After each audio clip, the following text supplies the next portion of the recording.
literary experience indeed. You're welcome. Have we time for a few questions? I think so, yeah. If we could bring the house lights up, if there are a couple questions. I suspect there might be one down the front. One right here. Okay, let's start with the lady in the blue there. Yeah. So, I've heard you talk about the fact that there might be something called what Frank knew. Mm-hmm. And you said that she doesn't always speak to you. Are there other characters that you wish you knew more about, that you speak to you more, or something? The question was, I mentioned once or twice that in the fullness of time there may be a short book called What Frank Knew. Frank is not a character who speaks directly to me very often. I know more about him than I did at the beginning, but he's a man who keeps secrets, and he was a professional spy for a good part of his life, and that's why. Now, my guess is that once I start living with him on a daily basis, so to speak, which is what I do when I write, that he will talk to me, and I will know a good deal more about him at that point. Mostly, I just haven't been listening to him. But the question was, are there other characters who don't talk to me who I wish would?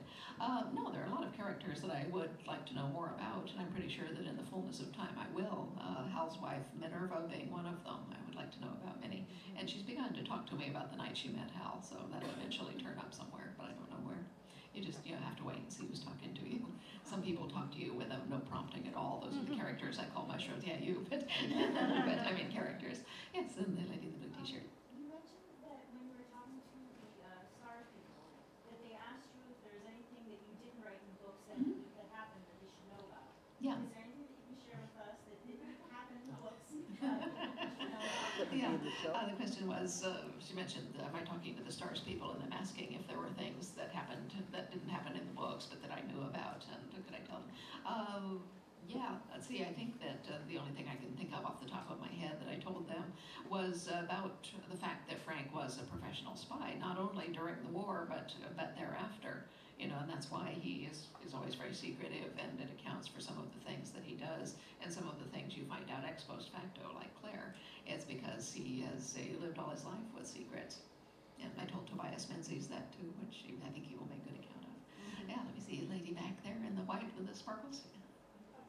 Yeah, that's you. You mentioned a lot with regards to that you had no intentions of anybody else seeing this book. Mm-hmm. What was the deciding factor? What made that change? Oh, how did I get the book published when I was not intending to let anyone see it? It's a long story, which I will boil down here momentarily. For reasons that I won't go into, I had been hanging around for a year or so on a online site called the CompuServe Lit Forum, or Literary Forum. We're still there, but it's now called the Books and Writers Forum. And I've been there for 30 years. It's my regular hangout. But at this point, there was no internet as such. We had CompuServe, Genie, and Delphi, and that was it. But it was a very congenial thing for someone with 2 full-time jobs and 3 small children, so I was routinely hanging around there. I'd been there for a year before I started writing a book, and I was not going to tell these people what I was doing, because I'd seen too many people who had come through talking about a project they were going to write, and yet then you'd never hear anything else. So I'm going to write this book, and I'll see if I want to tell anyone about it. But one night, about 6 months after I started writing, I was working late at night, which is how you work when you have small children and 2 jobs. And I was having this intermittent argument with a gentleman online about what it feels like to be pregnant. And he said, I know what that's like. My wife's had 3 children. They laughed. I said, yeah, Buster, I've had 3 children. He said, well, can you tell me what it's like? I said, I can, but it's kind of complex. I don't think I could fit it in a 30-line message slot, which is what we had then. It was and still is a bulletin board system.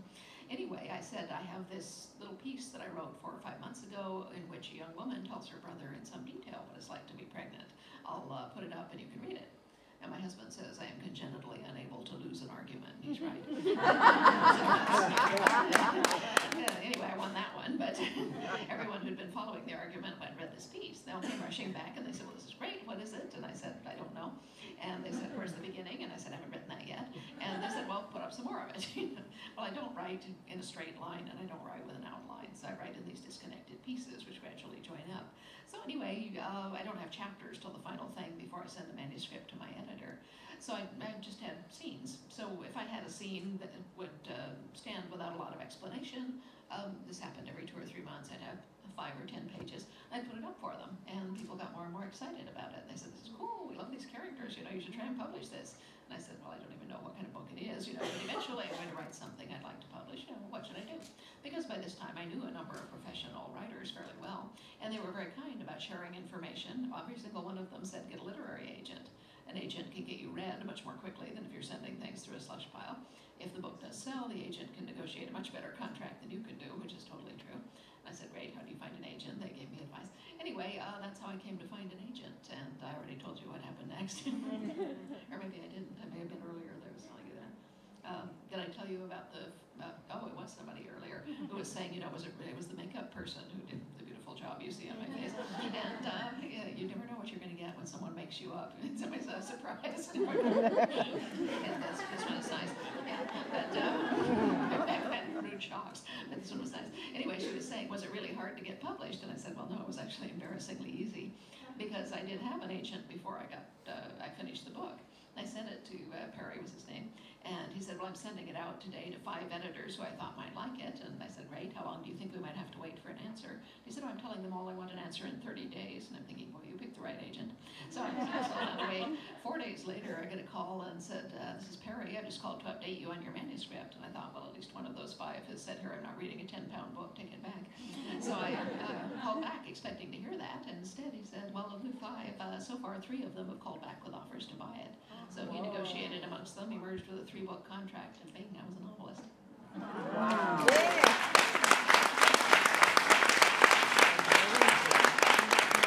And the agent's only as good as the work that he or she is representing. Yeah, well, I was going to say, you know, see, I was right, I was supposed to be a novelist. And a gentleman on this left there. I'm from Mesa, by the way. Oh, cool. Well, actually not cool, it's about 110, but congratulations on being here. My wife is probably one of your biggest, if not your biggest fan. That's right. And I just wanted to say on behalf of the guys, thanks for sending Mark so highly.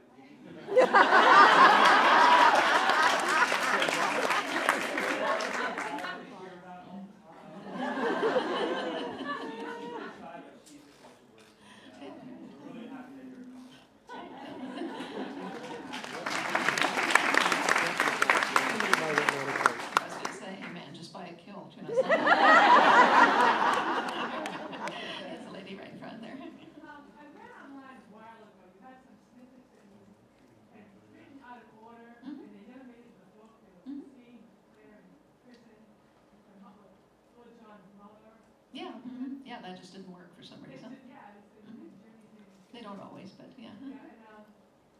You have a bunch of these little snippets? I have a bunch of these little snippets that don't fit. No, very few, in fact, because as I work on a book, the pieces begin to fit together in some logical order. Now that snippet eventually turned into a scene that was like 6 books past the point where I was writing it. So it was too far out for me to sense the shape of the book that belonged in, and that's why it changed by the time I got to the point where I covered that material.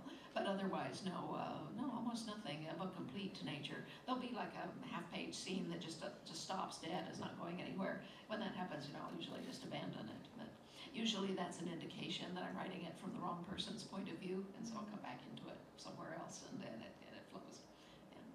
And there's, yes, on the side there. Dragonfly and Embers are my favorite books.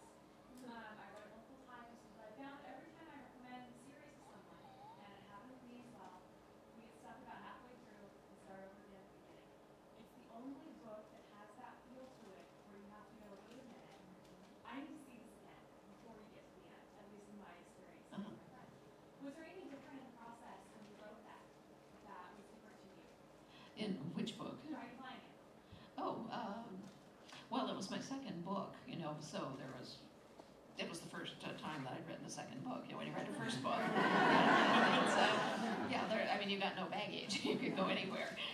You're a clean slate. When you write the second book, you have baggage from the first book. You have to take that into account. Not only do you have to take into account how it affects the story, the people in your book, but also the structure. How are you going to structure this book so that it will be comprehensible to people who haven't read the first book, but at the same time won't bore the pants off the people who have? So that was my first time struggling with that internal engineering. Now, in fact, the main part of the book flowed, well, sometimes it flows, sometimes it's like pushing rocks uphill with your nose. But you know, it came together reasonably well. The framing story, though, I rewrote that 7 times. times before I was happy with it.